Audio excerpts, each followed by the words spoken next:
नमस्कार प्रेक्षकांनो.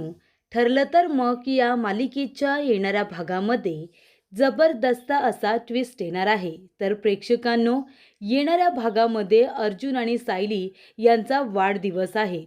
सुभेदारांनी किल्लेदारांनी अर्जुन सायलीचा जल्लोषात वाढदिवस साजरा केलेला असतो. पण प्रेक्षकांनो, अर्जुन सायलीला खरं गिफ्ट दिलेलं असतं ते म्हणजे मधुभाऊंनी. कारण प्रेक्षकांनो, जेव्हा वाढदिवसाच्या दिवशी अर्जुन सायली दोघेजण हॉस्पिटलमध्ये मधुभाऊंचा आशीर्वाद घेण्यासाठी जातात, तेव्हा इथे मधुभाऊंनी अर्जुन सायलीला वाढदिवसाचं खूप मोठं गिफ्ट दिलेलं असतं आणि त्याचबरोबर सत्याचा उलगडा केलेला असतो. खूप मोठा खुलासा केलेला असतो. तर प्रेक्षकांनो, इथे आता मधुभाऊ बरे झालेले असतात. मधुभाऊंनी बरे होत अर्जुन सायलीला सरप्राईज दिलेलं असतं. तर इथे आशीर्वादाबरोबरच मधुभाऊंनी स्वतःच्या हाताने कागदावरती लिहून सायलीच्या खऱ्या आईवडिलांचा खुलासा केलेला असतो. तर प्रेक्षकांनो, येणाऱ्या भागामध्ये कशा पद्धतीने मधुभाऊंनी सायलीच्या खऱ्या आईवडिलांचा खुलासा केलेला असतो, कशा पद्धतीने मधुभाऊंनी अर्जुन सायलीला सत्य सांगितलेलं असतं, ते आपण आता सविस्तरपणे बघूया. प्रेक्षकांनो, आपण बघितलं, अर्जुन सायली यांनी महत्त्वाची कामगिरी बजावलेली असते. 22 वर्षांपूर्वी घडलेल्या गुन्ह्याची आत्ता त्याने शोध मोहीम सुरू केलेली असते. 22 वर्षांपूर्वी रविराज किल्लेदार यांच्या गाडीचा अपघात झालेला असतो. तो अपघात नक्की कुणी घडून आणला होता, त्याच्या मागे कोण व्यक्ती होती, कुणाच्या सांगण्यावरून महिपतने आम्हाला मारण्याची सुपारी घेतली होती, इथे आता 22 वर्षांमध्ये रविराज काकांना कसलीच माहिती मिळत नाही. इतका शोध घेऊन सुद्धा रविराज काकांच्या हाती काही लागलेलं नसतं.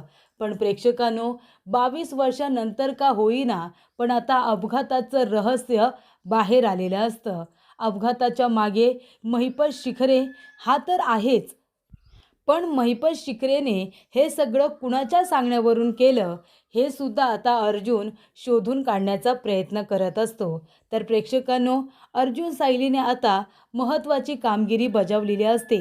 सुभेदार किल्लेदार दोन्ही कुटुंब आनंदात असतात, कारण प्रतिमाची स्मृती परत आलेली असते.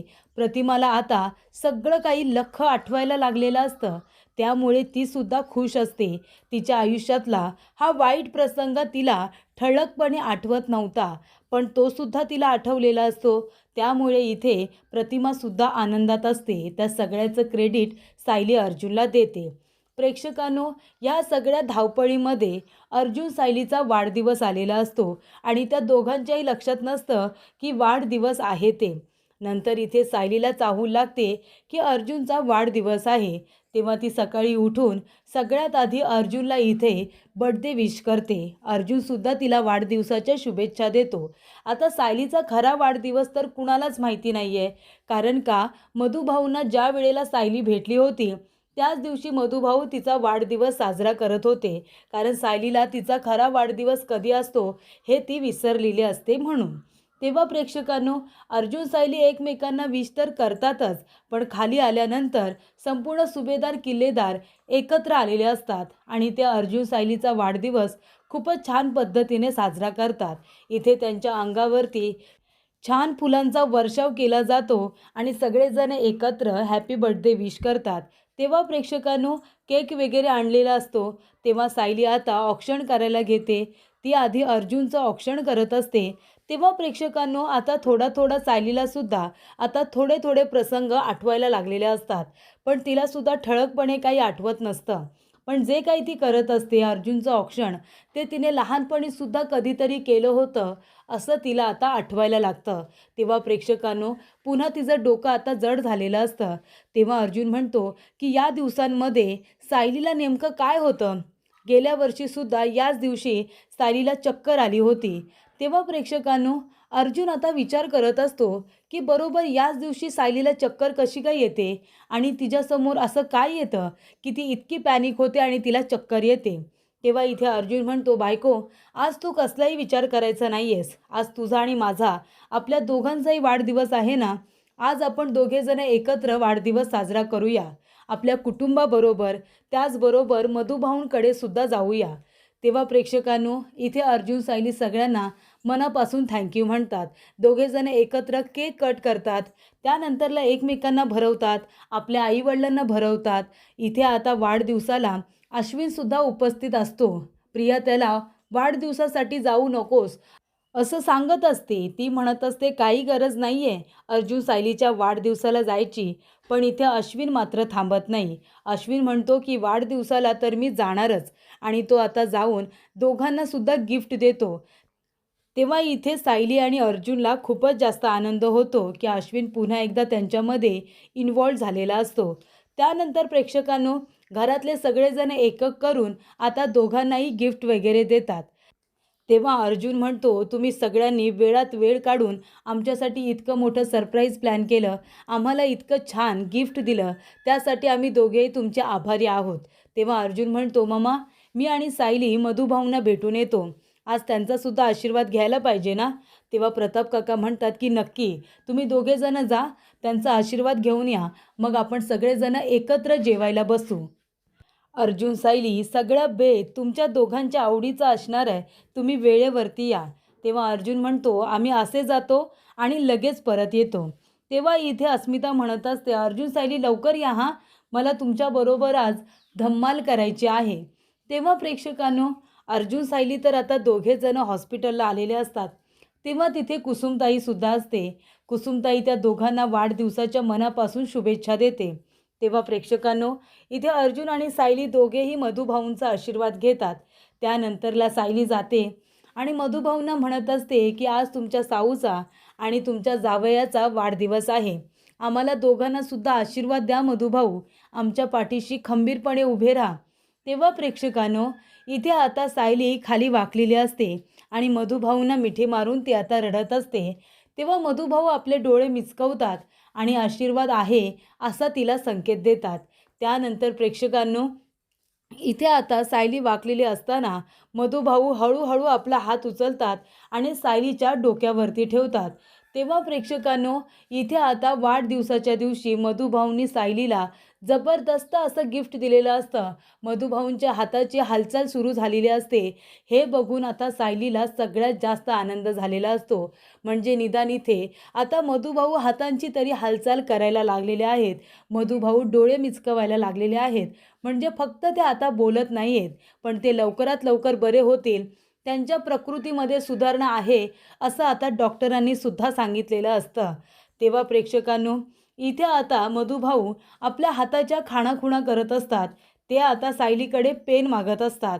तेव्हा सायली म्हणते मधुभाऊ तुम्हाला पेन हवाय, तुम्हाला काही लिहायचं आहे का. तेव्हा इथे आता मधुभाऊ तिला डोळे मिचकवून सांगतात की हो मला काहीतरी लिहायचं आहे. तेव्हा इथे सायली आता पेन देते आपल्या पर्समधून आणि ती लगेच पेपरसुद्धा देते. तेव्हा प्रेक्षकांनो इथे आता मधुभाऊंनी हातामध्ये पेन धरल्यानंतर त्यांना रविराज असं नाव लिहायचं असतं आणि तेव्हा प्रेक्षकांनो इथे आता रविराज असं मधुभाऊंना लिहिता येत नसतं. तेव्हा प्रेक्षकांनो इथे आता रवी असं लिहिल्यानंतर मधुभाऊंच्या हातातून पेन खाली पडतो आणि त्याचबरोबर त्यांनी सुद्धा लिहिलेला असतो. त्यांना प्रतिमाचं नाव लिहायचं असतं, पण मधुभाऊंना ते काही जमत नसतं. तेव्हा प्रेक्षकांनो इथे आता सायली म्हणत असते की मधुभाऊ तुम्हाला काय लिहायचं आहे, मी एक काम करू का, मी एक एक अक्षर आता बोलणार आहे आणि एक एक अक्षर बोलल्यानंतर जो अक्षर असेल ना तेव्हा तुम्ही डोळे मिचकवा, मी ह्या पेपरवरती लिहिते तुम्हाला काय लिहायचं आहे ते. तेव्हा इथे आता सायली मधुभाऊंकडून पेन घेते आणि मधुभाऊंना ती म्हणते मधुभाऊ तुम्ही जे हे नाव लिहिण्याचा प्रयत्न करताय, काहीतरी सांगण्याचा प्रयत्न करताय, त्याचं पहिलं अक्षर अ आहे का. तेव्हा मधुभाऊ कायच रिॲक्ट करत नाही. मग ती आ त्याचबरोबर ई हे जे काही आता स्वर आहेत व्यंजन आहेत ते एक एक करून आता बोलत असते. जेव्हा प्रेक्षकांनो सायली आता र वरती येते तेव्हा ती म्हणते मधुभाऊ तुम्हाला र लिहायचं आहे का. मधुभाऊ डोळे मिचकवतात. ती आता व वरती येते तेव्हासुद्धा मधुभाऊ डोळे विचकवतात. तेव्हा प्रेक्षकांनो इथे आता पुन्हा सायली ज वरती येते तेव्हा ज वरती सुद्धा मधुभाऊंनी डोळे मिचकवलेले असतात. तेव्हा प्रेक्षकांनो इथे आता प्रतिमाचं जे नाव असतं ते आता प वगैरे हे शब्द आलेले असतात. तेव्हा सायली म्हणत असते की प्रतिमाचा प त आणि म आलेला असतो. तेव्हा इथे सायली म्हणत असते की आता एक एक शब्द तर लिहिलेले आहेत, पण याच्यामध्ये काही शब्दांना वेलांटीसुद्धा असू शकते. तेव्हा प्रेक्षकांनो, सगळे शब्द जर बघितले तर त्याच्यातून काही नावं निघत असतात आणि तेव्हा इथे सायली म्हणत असते, मधुभाऊ ही व्यक्तींची नावं आहेत का? तेव्हा मधुभाऊ डोळे मिचकवतात. सायली म्हणते की व्यक्तींची नावं आहेत. कुणा 2 व्यक्तींची नावं आहेत की 3? 2 व्यक्तींची नावं आहेत का? तेव्हा इथे मधुभाऊ पुन्हा डोळे मिचकवतात. मग आता 2 व्यक्तींची जर नावं आहेत, तर प आणि त आणि म असे 3 शब्द म्हणजे प्रतिमा हा शब्द तयार झालेला असतो आणि रविराज काकांचा र, व आणि ज. पण इथे आता प्रेक्षकांनो, वेलांटी दिल्यानंतर रविराज तर होणार असतं, पण र आता डबल येणार असतो. तेव्हा इथे सायली अर्जुन दोघेजण ते शब्द जुळवतात आणि त्याच्यामधून रविराज, प्रतिमा ही नावं त्यांनी काढलेली असतात. तेव्हा इथे सायली म्हणते, मधुभाऊ तुम्ही रविराज काका आणि प्रतिमा आत्याची नावं का लिहायला सांगितलीत? तेव्हा इथे मधुभाऊ आता डोळे मिचकवतात.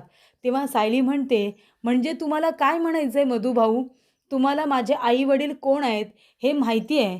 मग या दोघांना सुद्धा माहिती आहे का? तेव्हा मधुभाऊ डोळे मिचकावतात. तेव्हा सायली म्हणते, तुम्हाला काय म्हणायचं आहे? रविराज काका आणि प्रतिमा आत्या हे माझे आई-वडील आहेत का?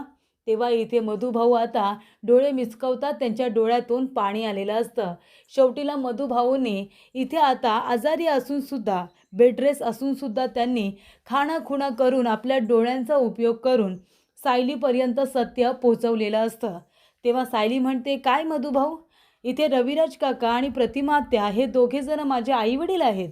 तेव्हा मधुभाऊ पुन्हा डोळे मिचकवतात. तेव्हा इथे सायली म्हणते, अर्जुन सर हे काय बोलतायत मधुभाऊ? हे कसं शक्य आहे? म्हणजे जर इथे प्रिया ही खरी तन्वी आहे आणि तिचे आईवडील जर रविराज काका आणि प्रतिमा आत्या आहेत, तर मग ते माझे आईवडील कसे काय होऊ शकतात? मधुभाऊंचा काही गैरसमज तर झालेला नाही आहे ना? तेव्हा प्रेक्षकांनो, अर्जुन म्हणत असतो, कधीच नाही. मधुभाऊंचा गैरसमज कधीच होऊ शकत नाही सायली. कदाचित तुझे आईवडील रविराज काका आणि इथे प्रतिमा आत्या आहेत, म्हणूनच तुझी खरी ओळख लपवून ठेवण्यात आली असेल. म्हणजे प्रिया एक नंबरची फ्रॉड मुलगी आहे. आश्रमातून बाहेर पडताना तिने स्वतःचं आणि तुझं दोघींचं गाठोडं घेऊन बाहेर पडायचं काय कारण होतं? पण कदाचित तिला तुझी ओळख लपवून ठेवायची होती आणि म्हणूनच तिने तुझं गाठोडंसुद्धा गायब केलं आणि स्वतःचं गाठोडं मात्र त्या महिपतकडे ठेवलं होतं, जे गाठोडं आपल्याला तुझं वाटत होतं. याचा अर्थ आपल्याला मधुभाऊंनी खरी माहिती दिलेली आहे.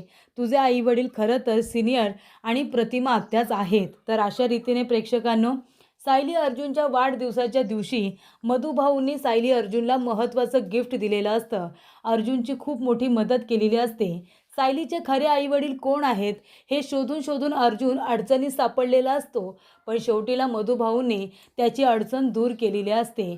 त्यांनी इथे खाणाखुणा करून का होईना, पण सत्यापर्यंत दोघांना सुद्धा पाठवलेलं असतं. तेव्हा प्रेक्षकांनो, अर्जुन म्हणत असतो की बायको तुझ्या तळपायावरती तुळशीपत्र आहे का? सायली म्हणते, हो आहे ना. तेव्हा इथे अर्जुनच्या समोर खूप मोठ्या भयानक सत्याचा उलगडा तब्बल 2.5-3 वर्षानंतर झालेला असतो. जी मुलगी त्याला सायली वाटत असते, जिची ओळख काही आहे, ती अर्जुनला माहीत नसते. तो तिची ओळख शोधण्याचा प्रयत्न करत असतो. तीच आपली तन्वी आहे. तीच खरी तन्वी आहे, जी रविराज काका आणि प्रतिमा आत्याची मुलगी आहे. हे जेव्हा अर्जुनला कळतं, तेव्हा अर्जुनला सगळ्यात जास्त आनंद झालेला असतो. कारण प्रेक्षकांनो, न कळतपणे का होईना, पण अर्जुनने इथे पूर्णाजीचं वचन पूर्ण केलेलं असतं, की पूर्णाजीचं वचन होतं की प्रतिमाची मुलगी हीच या घरची सून म्हणून येणार, अर्जुनची बायको म्हणून येणार.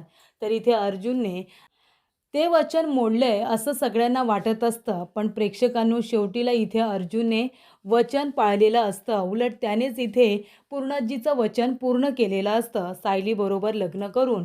कारण तीच खरी प्रतिमा आत्याची मुलगी आहे. तेव्हा इथे अर्जुनला खूप जास्त आनंद होतो. तो म्हणतो की आज आपला वाढदिवस आहे आणि आजच्या दिवशीच येथे मधुभाऊने आपल्याला सगळ्यात मोठं गिफ्ट दिलेलं आहे, हे सत्य सांगून की खरी तन्वी तू आहेस बायको आणि ती प्रिया एक नंबरची फ्रॉड मुलगी आहे. हे सत्य जेव्हा आपल्या घरच्या लोकांना कळेल ना, तेव्हा सगळ्यांना जास्तीत जास्त आनंद होईल, असं आता अर्जुन म्हणत असतो. तेव्हा इथे अर्जुन म्हणत असतो की तन्वी, तन्वी खरी तू आहेस बायको या गोष्टीवरती माझा अजूनही विश्वासच बसत नाही आहे. म्हणजे आतापर्यंत फक्त शंका होती, पण आता ती खात्रीत बदललेली आहे, असं अर्जुन म्हणतो.